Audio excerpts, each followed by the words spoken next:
ఆ మాట మళ్ళీ చూడండి, 42వ వచనం. యేసు వారు తిట్లండి, దేవుడు మీ తండ్రి అయిన ఎడల మీరు నన్ను ప్రేమింతురు. అంటే ఇప్పుడు దేవుడు ఎవరు కాదు? మీ తండ్రి కాదు. ఇటు చూడండి, కడుపు దేవేసినట్టు అయిపోయింది వాళ్ళకి. అసలు దేవుడు మీ తండ్రి కాడు. ఆ మాట వాళ్ళకి చాలా కష్టాన్ని, నొప్పిని కలిగించింది. దేవుడు మీ తండ్రి కాడు. మీ తండ్రి అయితే మీరేం చేస్తారు? నన్ను ప్రేమిస్తారు. ఇప్పుడు మీరేం చేయట్లేదు? నన్ను ప్రేమించట్లేదు. ఎందుకు ప్రేమించట్లేదు? అసలు ప్రేమ అనేదే లేదు మీలో. అర్థమైందా? చాలాసార్లు కొంతమంది కింద మీద పడుతూ ఉంటాం. ఏం లాభంలే. నేను కూడా విశ్వాస జీవితాన్ని బలంగా జీవించాలి అని చాలా కాలంగా చాలా ప్రార్థనలు చేస్తూ వచ్చాను. రీసెంట్గా ప్రభు మాట్లాడాడు, భలే సంతోషం వేసింది. ఏం మాట్లాడాడంటే,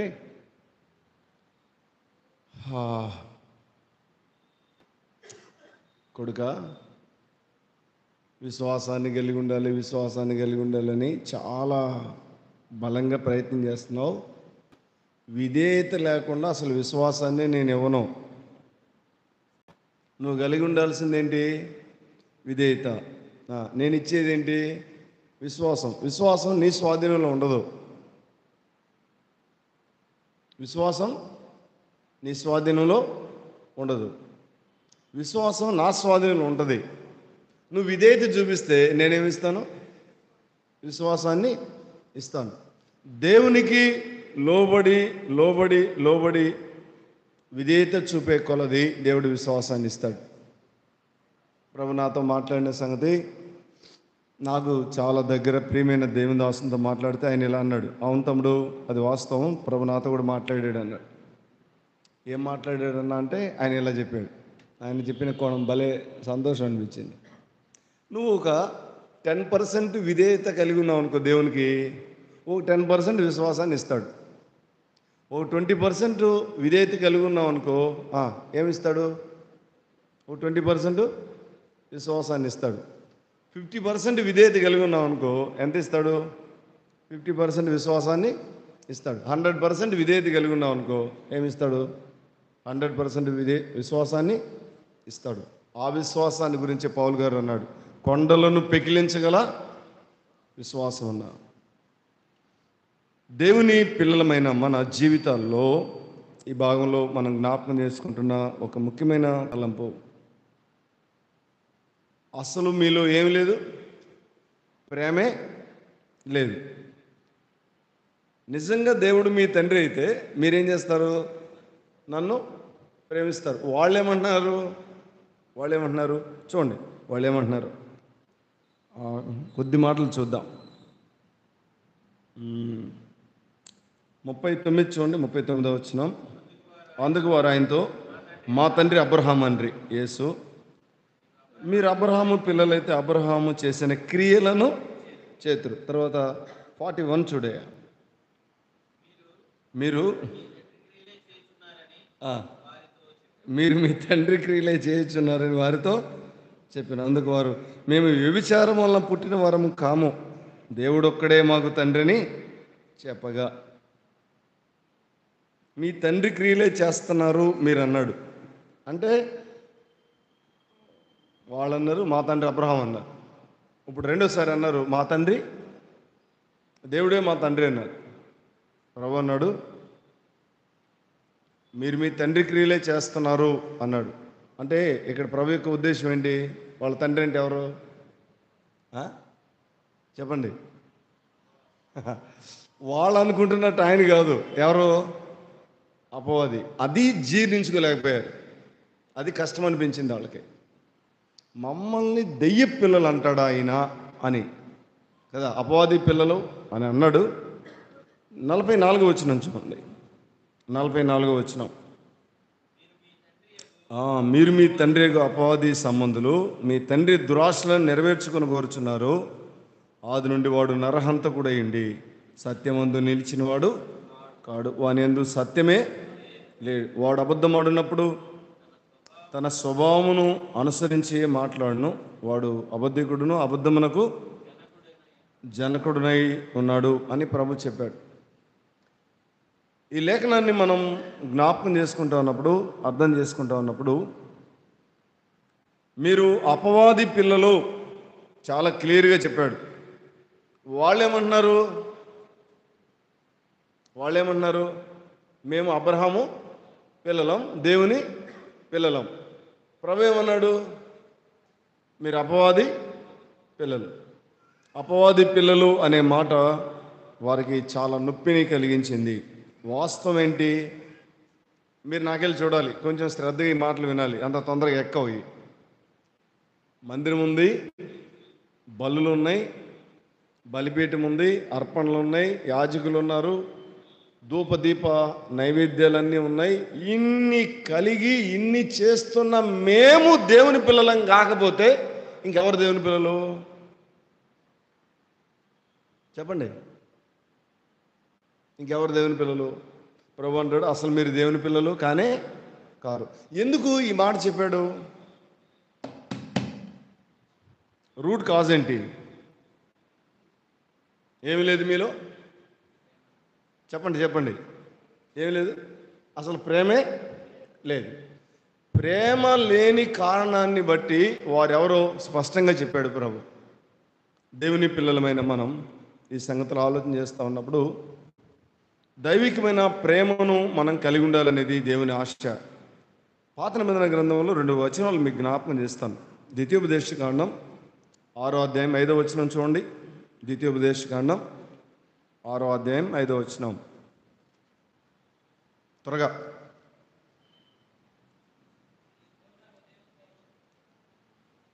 చదువయ్యా.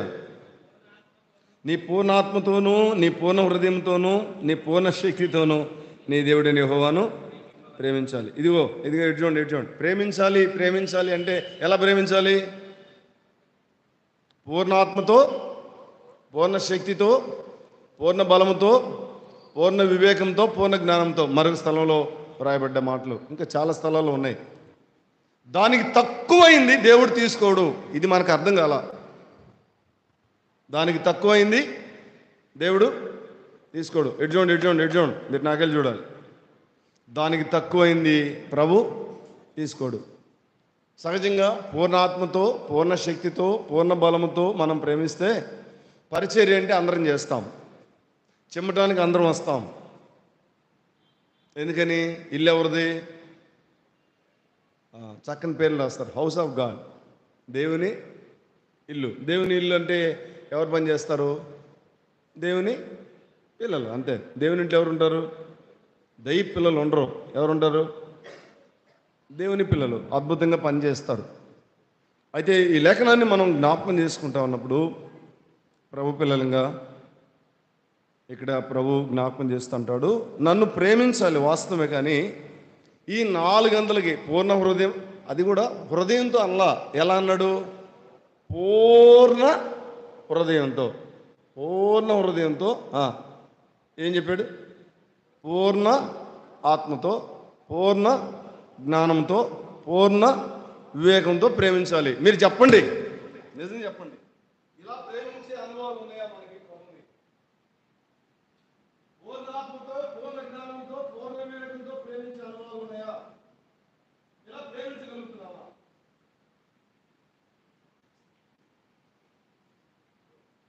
ఎవరు మాట్లాడరు? సమాధానం చెప్పండి. ఈ స్థాయిలో మనం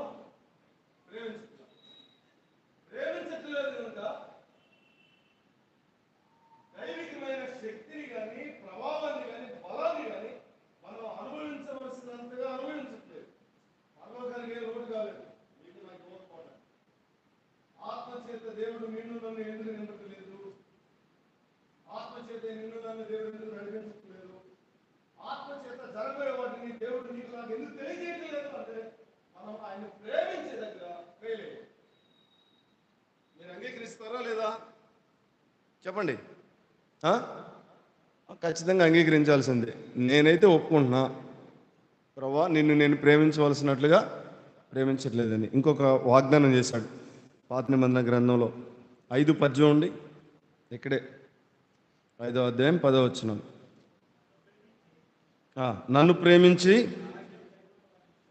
నా ఆజ్ఞలు గైకుని వారి విషయంలో 1000 తరముల వరకు కరుణించేవాడనే ఎందును. దేవుని వాక్యంలో రాయబడిన ఆజ్ఞలు ఏవైతే ఉన్నాయో అవి మనం నెరవేర్చాలంటే ఖచ్చితంగా ఎలా ఎలా ప్రేమించాలి?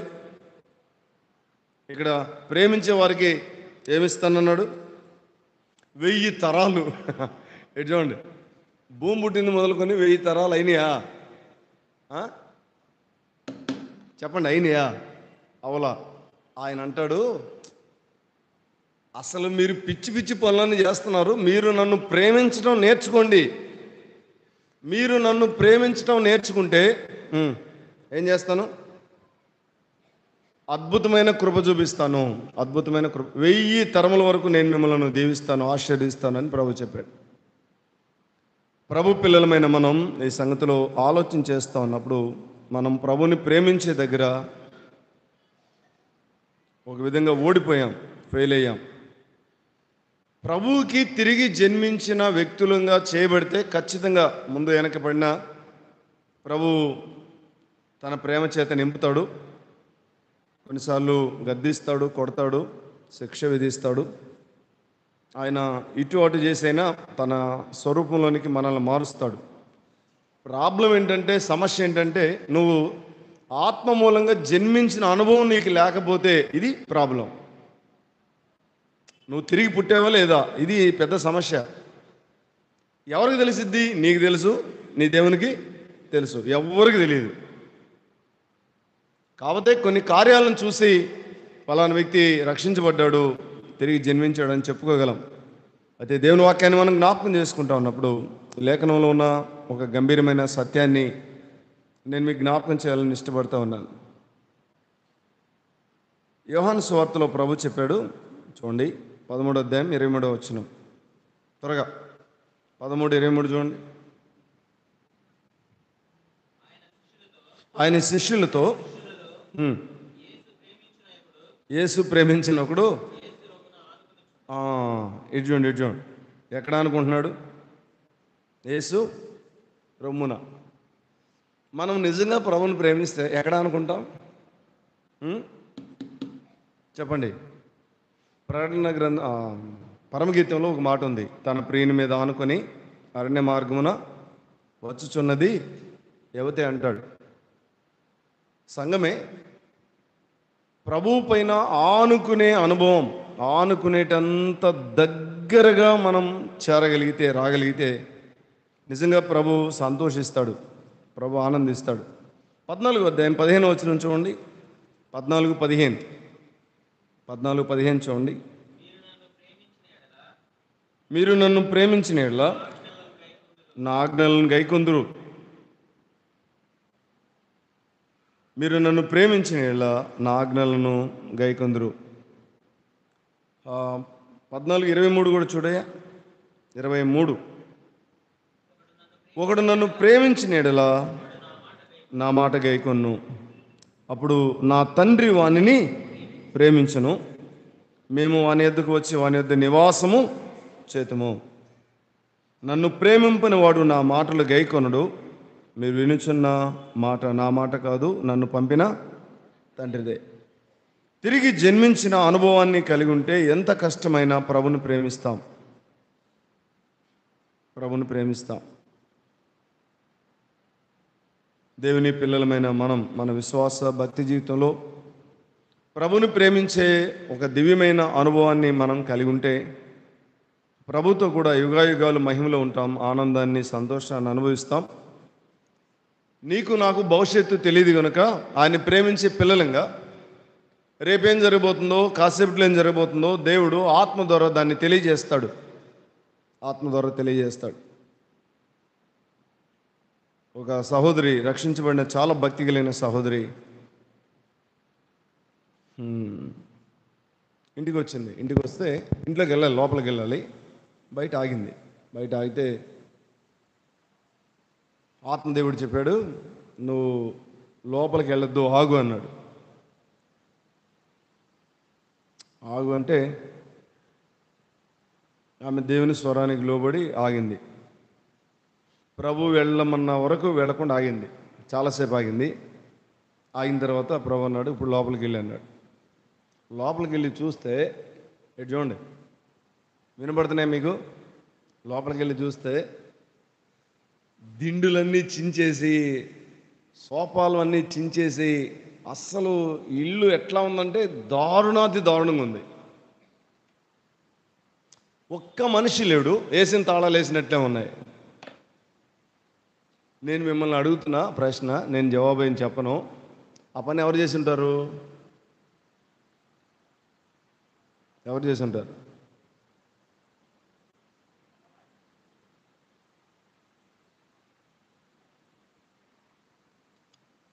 చాలాసార్లు మన జీవితాల్లో మనము గ్రహించలేని ఒక దివ్యమైన సంగతి ఏంటంటే, ఆత్మ దేవుని స్వాధీనంలో ఉండి, ఆత్మ దేవుని ద్వారా నడిపించబడి, ఆత్మ దేవుని ద్వారా పరిచర్య చేసే అనుభవాన్ని మనం కలిగి ఉంటే, రహస్యమైన సంగతులు, మరుగైన సంగతులు మనకు దేవుడు తెలియజేస్తాడు.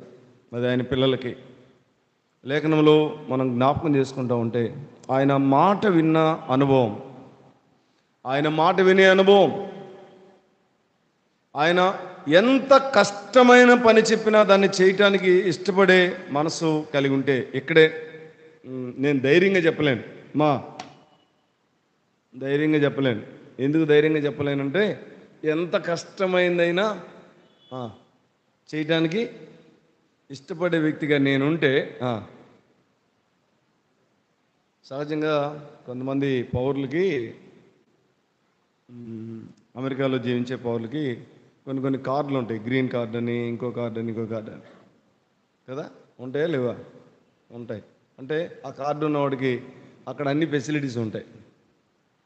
మహిమగల దేవుడు అన్ని విషయాల్లో లోబడే వ్యక్తులు, ఆయన్ను ప్రేమించి ఆయన ఏది చెప్తే అది చేసే వ్యక్తులుగా ఉంటే అద్భుతమైన కృపను, కనికరాన్ని మన ఏళ్ళు విస్తరింపజేస్తాడు. అయితే సమస్య ఏంటంటే, వారు ఆయనకి ఇష్టలుగా లేకుండా పోయారు.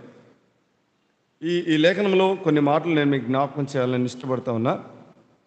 రండి, యోహాను సువార్త వారిని గురించిన సంగతులు ప్రభు కొన్ని జ్ఞాపకం చేశాడు. 8వ అధ్యాయం 28, 29 వచనాలు చూడండి. ఇది కూడా దివ్యమైన సంగతి, కానీ నేను ఈ సంగతి కూడా జ్ఞాపకం చేయట్లేదు. 8వ అధ్యాయం 34 వచనం చూడండి. 34. అందుకేసు, పాపము చేయు ప్రతివాడు పాపమునకు దాసుడని మీతో నిశ్చయముగా చెప్పుచున్నాను. పాపము చేయు ప్రతివాడు పాపమునకు ఏమైనాడు? దాసుడు. వాళ్ళందరూ ఏమన్నారు? మేము అబ్రహాము పిల్లలమన్నారు. ఎడ్చోండి. పాపాత్మరాలైన స్త్రీని రాళ్లతో కొట్టడానికి వచ్చారో లేదా? వచ్చారు. ప్రభు అన్నాడు, మీలో పాపం చేయనివాడు ఆమె మీద రాయి వేయండి అన్నాడు. వాళ్ళందరూ వేశారా? వెళ్ళిపోయారా? వెళ్ళిపోయారు. ఇక్కడ ఏమన్నాడు? పాపము చేయు ప్రతివాడు దేనికి దాసుడు? పాపానికి దాసుడు. దైవికంగా మన కుటుంబాల్లో దైవికమైన ఆదరణ, సంతోషాన్ని అనుభవించకపోవటానికి కారణం ఏంటంటే పాపమే. పాపాన్ని బట్టి ఒక విధంగా దుఃఖాన్ని, వేదనను అనుభవిస్తూ ఉన్నాం. చాలా సంగతులు ప్రభు జ్ఞాపకం చేశాడు ఈ లేఖనంలో. మరొక మాట చూడండి, ఇక్కడ 37 చూడండి. 37, మీరు అబ్రహాము సంతానం అని నాకు తెలియను, అయినను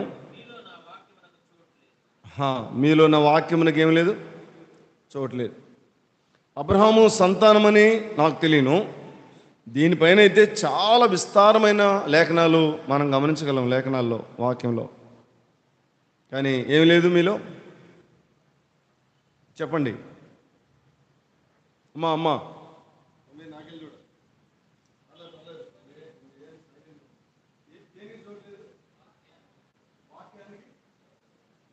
ప్రపంచంలో వాక్యానికి చోటున్న హృదయాలు ఏమైనా ఉన్నాయంటే అది విశ్వాసి హృదయమే. అవునా?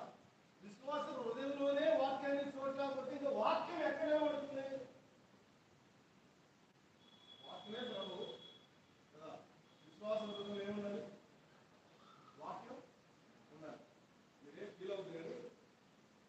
నేను మిమ్మల్ని ఇలా అడుగుతున్నా, ఎంత ఉంది వాక్యం లోపల? చెప్పండి, ఎంత ఉంది? ఎన్ని వాక్యాలకి లోబడుతూ ఉన్నాం? ఒకవేళ లోబడకలేకపోతా ఉంటే, ప్రభా ఈ వాక్యానికి నేను లోబడలేకపోతా ఉన్నాను, చాలా కష్టంగా ఉంది దీనికి లోబడతాం అని ఏడ్చి ఆయన పాదాల దగ్గరికి వచ్చి ఆ వాక్యానికి లోబడి ఎలాగైనా ఎక్సర్సైజ్ చేసి ఆ వాక్యానికి లోబడే అనుభవాన్ని మనం కలిగి ఆ వాక్యాన్ని సొంతం చేసుకునే అనుభవాన్ని మనం కలిగి ఉన్నామా? అది లేదు. ప్రభు పిల్లలమైన మనం దేవుని వాక్యాన్ని గురించి ఆలోచన చేస్తూ ఉన్నప్పుడు వాక్యానికి చూడలేదన్నాడు. అపోస్తల కార్యముల గ్రంథం 7:51 చూడండి త్వరగా. అపోస్తల కార్యముల గ్రంథం 7:51. ముష్కరులారా, హృదయములను చెవులను బా ఏం చెప్పాడండి? ముష్కరులారా, హృదయమును చెవులను దేవుని వాక్యమునకు లోబరచనలని వారలారా, మీ పితరుల వలె మీరును ఎల్లప్పుడూ పరిశుద్ధాత్మను ఎదిరించున్నారు. దేవుని వాక్యాన్ని మనం జ్ఞాపకం చేసుకుంటా ఉన్నప్పుడు వీరు ఎవరట? వాక్యమునకు లోబడినోళ్ళని వారు, వాక్యానికి లోబడిన వారు. టైటిల్ ఇచ్చాడు అక్కడ. ఏంటి ఆ టైటిల్? ఏంటి చెప్పండి? ముష్కరులారా అంటాడు. హృదయమును చెవులను దేవుని వాక్యమునకు లోబరిచిన వాళ్ళని వారలారా, దేవుని పరిశుద్ధాత్మను మీరు ఎదిరించే స్థితిలో ఉన్నారు అంటాడు. ప్రభు పిల్లలమైన మనం ఈ లేఖనాన్ని మనం జ్ఞాపకం చేసుకుంటా ఉన్నప్పుడు ఆత్మదేవునికి లోబడని అనుభవాలు వారు కలిగి ఉన్నారు. ఒకటి, పాపాన్ని కలిగిన వారు ఉన్నారు, వాక్యానికి చోట్లేదు. ఇంకా చూడండి మరొక మాట, యోహాను సువార్త 8:23 చూడగలరా? 8:23. అప్పుడు ఆయన, మీరు క్రింది వారు, నేను పైవాడును. మీరు ఈ లోక సంబంధులు, నేను ఈ లోక సంబంధుడును కాను. ఏడు చూడండి, ఒక అద్భుతమైన స్టేట్మెంట్ ఇచ్చాడు ప్రభు. ఏమని? మీరెవరు? క్రిందివారు. నేనెవరిని? పైవాడిని. ఇప్పుడు మనమేం కావాలి? మనం కిందోళ్ళమా పైనోళ్ళమా? వాళ్ళందరితో మేమందరం పరలోక సంబంధం అని చెప్తున్న ప్రజలతో ప్రభు చెప్పిన మాట ఏమంటే, మీరు క్రిందివారు, నేను పైనవాడిని. మన జీవితంలో లేపబడిన అనుభవాన్ని మనం కలిగి ఉంటే, కొలస్సీలకు రాసిన పత్రిక 3:1-2 చూడండి. కొలస్సీలకు రాసిన పత్రిక 3 మీరు క్రీస్తు కూడా లేపబడిన వారైతే పైనున్న వాటిని వెదకుడి, అక్కడ క్రీస్తు దేవుని కుడి పార్శ్వన కూర్చుండి ఉన్నాడు. పైనున్న వాటి మీదనే కానీ భూ సంబంధమైన వాటి మీద మనసు పెట్టుకొనకుడి. ఏలైనగా మీరు మృతి పొందితిరి, మీ జీవము క్రీస్తు కూడా దేవుని యందు దాచబడి ఉన్నది. మనకు జీవమై ఉన్న క్రీస్తు ప్రత్యక్షమైనప్పుడు మీరు ఆయనతో కూడా మహిమయందు ప్రత్యక్ష పరచబడుదురు. అద్భుతమైన వచనాలు ఇవి. పైనున్న వాటి మీదనే కానీ భూ సంబంధమైన వాటి మీద మనసు పెట్టకూడదు అన్నాడు. కానీ ప్రభు వాళ్ళతో ఏమన్నాడు? ఇడ్చోండి. ప్రభు వాళ్ళతో ఏమన్నాడు? మీరు క్రిందివారు, నేను పైవాడిని. కొలస్సీ పత్రిక ఏం చెప్తుంది? చెప్పండి. మీరు లేపబడిన అనుభవాన్ని కలిగి ఉంటే మీ మనసు ఎక్కడ ఉండాలి? పైనున్న వాటి మీదనే కానీ భూ సంబంధమైన వాటి మీద మనసు. ఇటు చూడండి. సహజంగా కొంచెం ఇక్కడ మీరు కొంచెం జాగ్రత్తగా వినాలి. మనం ఈ లోకంలో జీవిస్తూ ఉండగా చాలా వాటికి అట్రాక్ట్ అవుతాం, అవునా?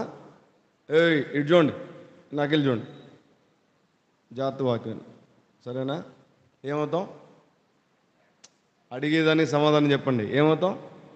అట్రాక్ట్ అవుతాం. అంటే ఒక మంచి ఉద్యోగస్తుడు నీకు కనపడ్డాడు అనుకోండి, నువ్వు చదువుతున్నావు, చేస్తే ఇలాంటి జాబు చేయాలి, ఒక కలెక్టర్ని చూసామనుకో ఏమవుతావు? దానికి ఆకర్షించబడతావు. ఒక అందమైన బిల్డింగ్ చూసావు, దానికి ఆకర్షించబడతావు. ఎవరింట్లోనన్నా మంచి గార్డెన్ చూసావు, దానికి ఆకర్షించబడతావు. బా, ఇల్లు కడితే ఇలా కట్టాలి. ఏం చూస్తే? ఇల్లు చూస్తే. నా ప్రశ్న అంతా, నా నొప్పి, నాకున్న బాధ అంతా ఏంటంటే, భూలోక సంబంధమైన వాటిని మనం చూస్తే వాటికి అట్రాక్ట్ అవుతాం, అవునా? మరి పరలోక సంబంధమైన వాటిని మనం చూస్తే కదా వాటికి అట్రాక్ట్ అయ్యేది, వాటిని ఆకర్షించబడేది, అవునా కాదా? అవునా? నువ్వేమో గుడ్డోడివి, ఎట్ట చూస్తా? గుడ్డోడివి, గుడ్డిదానివి. మనం అందులో కదా, మనకేం కనిపించవు, పరసంబంధమైనవి కనిపించాం.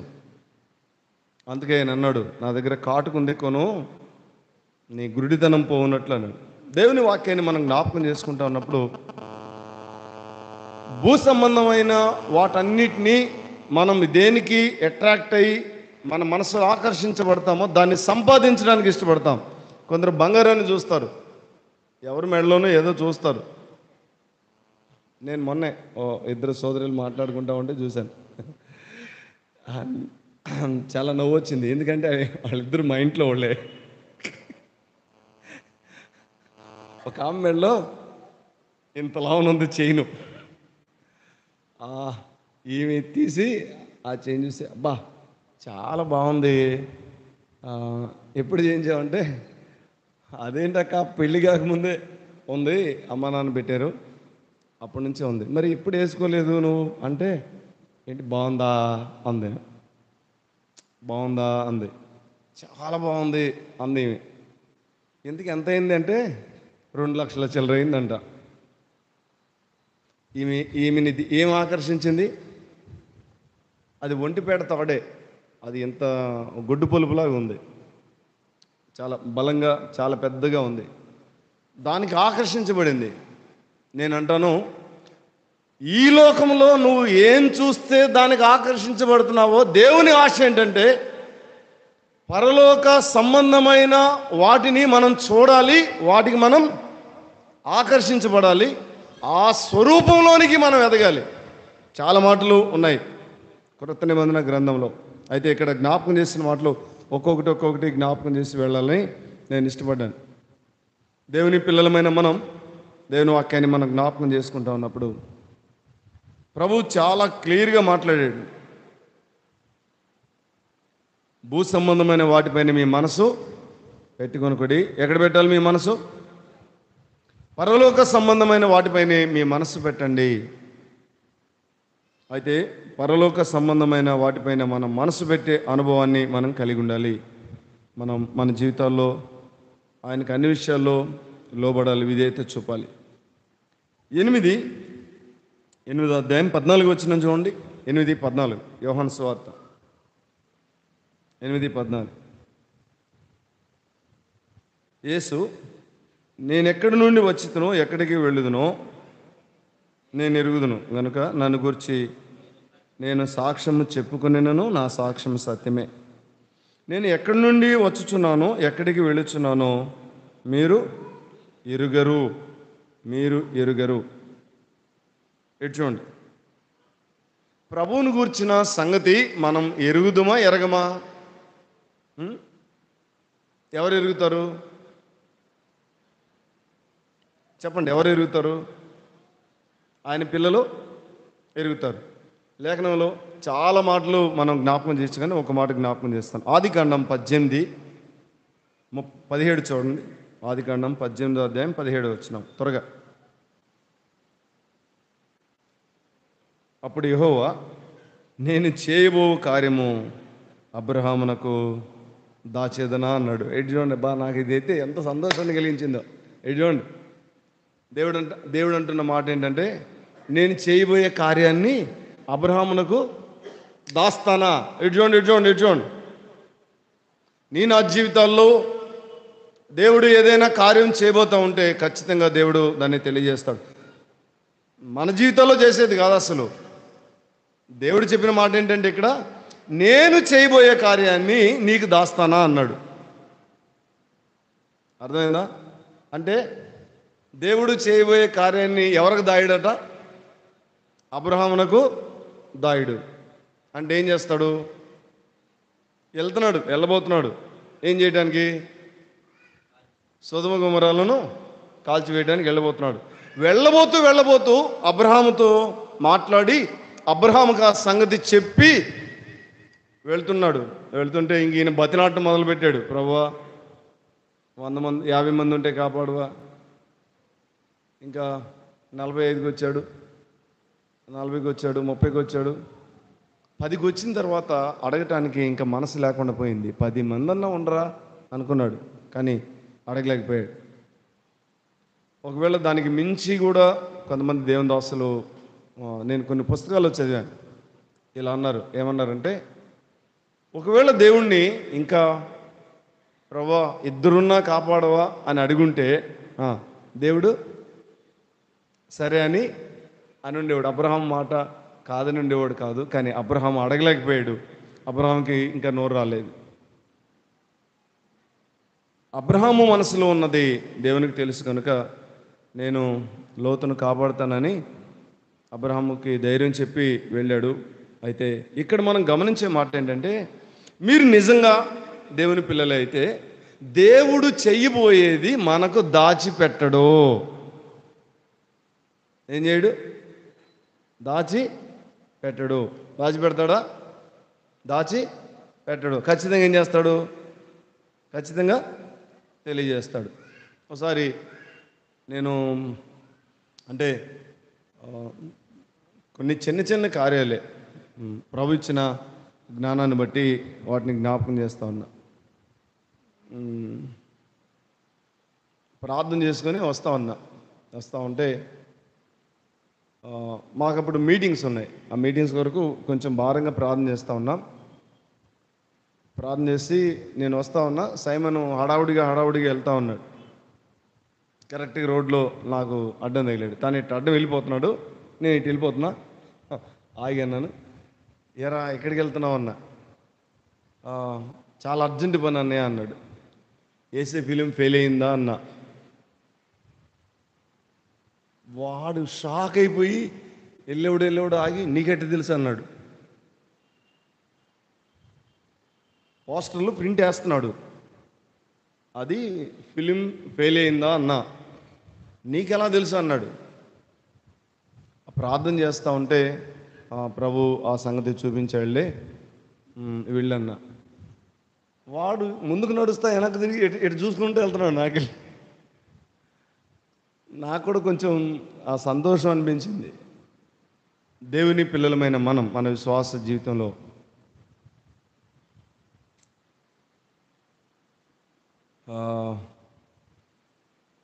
అప్పగించుకొని మనం దేవుని కొరకు జీవిస్తూ ఉంటే దేవుడు కొన్నిసార్లు కొన్ని సంగతులు మనకు తెలియజేస్తాడు. అబ్రహామునకు దాచిద్దనా అన్నాడు. చూడండి, దేవుడు నీకు నాకు దాచనంత దగ్గరగా మనం దేవునికి ఉన్నామా? ఏ కార్యం దేవుడు దాచనంత దగ్గరగా ఉన్నామా? ప్రతి విషయాన్ని పిన్ టు పిన్ ప్రభువుకి చెప్పి ప్రభు నుండి జవాబులు పొందే అనుభవాన్ని మనం కలిగి ఉంటే ఎంత బాగుంటుంది. ఈ లేఖనంలో ప్రభు చెప్పిన మాట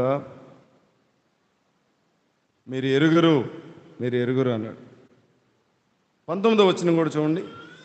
19వ వచనం యోహాను సువార్త 8:19.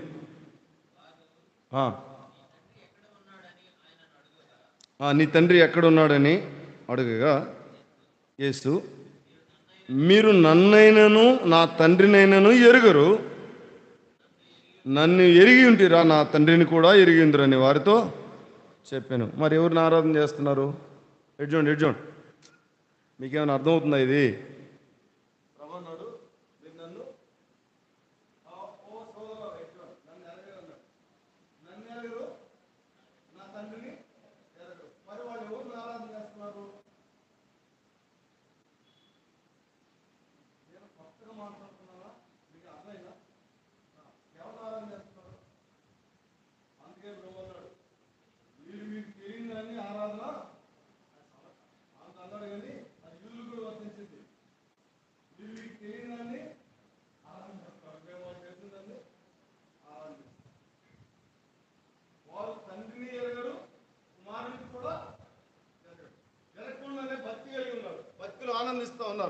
అతిశయిస్తూ ఉన్నారు, సంతోషిస్తూ ఉన్నారు, కేకలు వేస్తూ ఉన్నారు, పండుగలు చేస్తూ ఉన్నారు.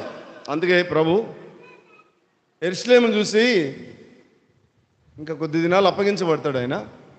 యెరూషలేమును చూసి ఆయన ఏడ్చాడు. వాళ్ళు ఏం చేస్తున్నారు? యెరూషలేములో ఉన్నవాళ్ళు పండుగ చేస్తూ ఉన్నారు, చాలా గొప్పగా ఆనందిస్తూ ఉన్నారు. కానీ ప్రభు ఏం చేశాడు? వారిని చూసి ఏడ్చి, లూకా సువార్తల ఆ సంగతులు చూడగలం, మిగతా సువార్తలు కూడా మనం గమనించగలం. ప్రభు పిల్లలమైన మనం సహోదరులరా, ప్రభువుని ఎరగవలసినట్లు ఎరిగితే భవిష్యత్తును గురించిన సంగతులు దేవుడు మనకు చూపిస్తాడు. క్రొత్త నిబంధన గ్రంథంలో చాలా సంగతులు చూడగలం. నపుంసకుడు వచ్చాడు, ఆరాధన చేశాడు, వెళ్ళిపోతా ఉన్నాడు. యెషయా గ్రంథం చదువుతూ ఉన్నాడు, అర్థం కావట్లేదు. దేవా సహాయం చేయని ప్రార్థన చేసి ఉంటాడు దేవునికి. దేవుడు వెంటనే ఎవరిని పంపాడు? చూడండి, ఎవరిని పంపాడు? ఫిలిప్పుని పంపించాడు. ఫిలిప్పి వెళ్ళి ఏం చేశాడు? ఆ లేఖనమును అనుసరించి సువార్త చెప్పాడు. వాస్తవంగా నపుంసకులను తాకరు ఎవరు? యూదులు. తెలుసా మీకు? నపుంసకులను తాకరు, డిస్టెన్స్లో మాట్లాడతారు. కానీ అట్లాంటి వ్యక్తిని వెళ్ళి ప్రభుని అంగీకరించిన తర్వాత ఆయన అన్నాడు, ఇగో నీళ్ళు నాకు బాప్తీసం ఇవ్వడానికి నీకేం ఆటంకం అన్నాడు. వెంటనే ఏం చేశాడు? ఇప్పుడు బాప్తీసం ఇవ్వాలంటే ఏం చేయాలి చెప్పండి? ఏం చేయాలి? ఓహోహో చెప్పండి, ఏం చేయాలి? పట్టుకోవాలి. ఎప్పుడు పట్టుకొని ఎరగడు కానీ దైవాత్మకు లోబడ్డాడు. ఎప్పుడు కొర్నేలి లాంటి వారి ఇంటికి రాలేదు కానీ పేతురు వెళ్ళాడు, దైవాత్మకు లోబడ్డాడు. వారు దేవుని ఆత్మ స్వాధీనంలో దేవుని పరిచర్య చేశారు కనుక సంఘాలు విస్తరించబడ్డాయి. 3 నెలలు, 4 నెలలు, 5 నెలలు, 6 నెలలు, 7 నెలలు సంఘాలు కట్టబడ్డాయి. ఎఫెసీ సంఘం అయితే చాలా ఆశ్చర్యం. ఇంచుమించుగా 3 సంవత్సరాలు చిల్లర పౌలు గారు పనిచేశాడు ఆ స్థలంలో. కొంతమంది చరిత్రకారులు అభిప్రాయం ఏంటంటే ఆ సంఘంలో 50,000 మంది సంఘ సభ్యులు ఉన్నారని. ఎంతమంది? 50,000 మందిని కంట్రోల్ చేయటం మన వల్ల అయిద్దా? చూడండి, అయిద్దా?